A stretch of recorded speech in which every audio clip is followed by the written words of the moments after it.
बहुत दुख हुआ, बहुत शौक लगा हम सबको। बचपन से हमने असरानी जी की पिक्चरें इतनी देखी है और मुझे तो याद है उनकी मैंने कई शूटिंग देखी है पिक्चरों में, खार बैंड्रा एरिया में। मुझे कभी मैं उनके साथ काम नहीं किया, लेकिन मुझे जब भी मिलते थे किधर भी फंक्शन में, पार्टीज़ में या कोई भी इवेंट्स में, तो हमेशा उसमें उनके में एक एनर्जी थी, हमेशा बहुत ही पॉजिटिव थे। और मैं हाल ही में उनका एक इंटरव्यू देख रहा था जहाँ पे उन्होंने बीबीसी को इंटरव्यू दिया था और बहुत अच्छा इंटरव्यू दिया था। तो मैं देख रहा था, मैं पुराना इंटरव्यू देखते रहता हूँ कि मेरे ख्याल से असरानी जी का कंट्रीब्यूशन इंडियन सिनेमा में बहुत बड़ा है। कितनी फिल्मों में उन्होंने काम किया, 300 से ज़्यादा फिल्मों में उन्होंने काम किया, अलग अलग किरदार किए, अलग अलग कॉमेडी की, सीरियस रोल भी उन्होंने बहुत अच्छी तरह से किया है। शोले का किरदार जो है वो आज भी लोगों के दिमाग में है। जेलर का जो किरदार उन्होंने किया बहुत ही अच्छा किया। उनकी कॉमेडी टाइमिंग बहुत ही कमाल की। और कहीं बड़े बड़े दिग्गज फिल्म मेकर, मेरे ख्याल से ऐसा कोई फिल्म मेकर नहीं होगा जो 70s 80s 90s या अभी मैंने सुना वो 2 पिक्चर कर रहे थे। उन्होंने हर फिल्म मेकर के साथ काम किया है, फिल्में डायरेक्ट की है और कहीं लोगों के लिए वो मास्टर भी थे, गुरुजी भी थे, एक्टिंग भी सिखाते थे पूना इंस्टीट्यूट में। तो मेरे ख्याल से उनका योगदान, उनका कंट्रीब्यूशन हमेशा मिस होगा कि जिस तरह से वो एक कलाकार थे, एक आर्टिस्ट थे, पूरे परफेक्ट एक्टर। जिसमें मैं कहा ना, मैंने कई फिल्मों में उनको सीरियस रोल करते भी देखा है। मुझे कभी यकीन नहीं हुआ कि ये वही असरानी जी है। मुझे याद है एक पिक्चर खून पसीना मेरे ख्याल से 77-78 में आई थी, जिसके अंदर बहुत सीरियस किरदार था उनका। तो प्रकाश मेहरा जी की पिक्चर थी वो। तो मुझे याद है कि इस तरह की कई ऐसे किरदार उन्होंने किए और हर दिल में, हर हिंदुस्तानी के दिल में वो हमेशा बसे रहेंगे, हमेशा उनकी याद आएगी। और मेरे ख्याल से पूरी इंडस्ट्री उनको मिस करेगी और जितने भी उनको चाहने वाले हैं वो असरानी जी को मिस करेंगे। असरानी साहब के देहांत से एक दौर खत्म हो गया है। एक दौर जो तकरीबन 60 साल सर चढ़कर बोला था। एक ऐसा कलाकार जिसकी रेंज, मैं नहीं समझता कि हिस्ट्री में, इतिहास में 2 या 3 कलाकार होंगे जिनकी ऐसी रेंज होगी, ऐसी वर्सेटैलिटी होगी जो असरानी साहब में थी।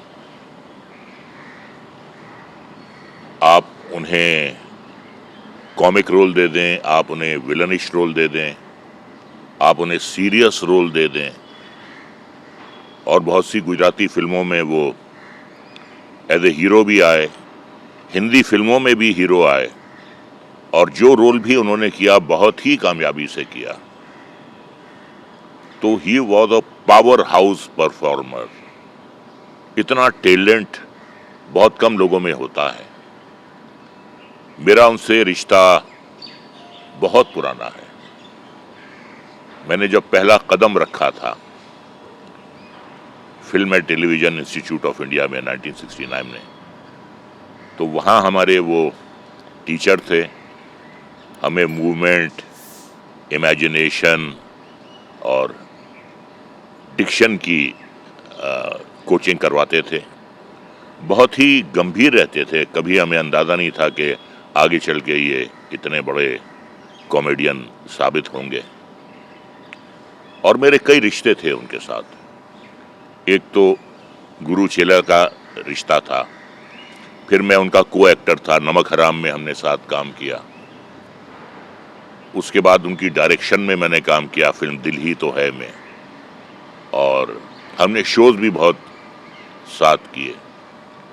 तो जो उनकी कॉमिक टाइमिंग थी उसका कोई मुकाबला नहीं कर सकता। उनका सेंस ऑफ ह्यूमर और प्रेजेंस ऑफ माइंड, हाजिर जवाबी, मैंने कभी किसी में नहीं देखी। तो फुलझड़ियाँ भी छोड़ते रहते थे बीच में। एक शो था जिसमें मिठुन चक्रवर्ती को उन्हें इंट्रोड्यूस करना था, तो कहने लगे ये आ रहे हैं सुपरस्टार मिठुन चक्रवर्ती, जिनकी पहली फिल्म थी मृग्या और जिसका प्रोड्यूसर मर गया। तो ऐसी उनकी टाइमिंग होती थी। मैं उनके बारे में ये कहूँगा कि जैसे लता जी गानों के लिए पैदा हुई थी, किशोर कुमार फिल्म मेकिंग के लिए पैदा हुए थे, अमिताभ बच्चन एक्टिंग के लिए पैदा हुए थे,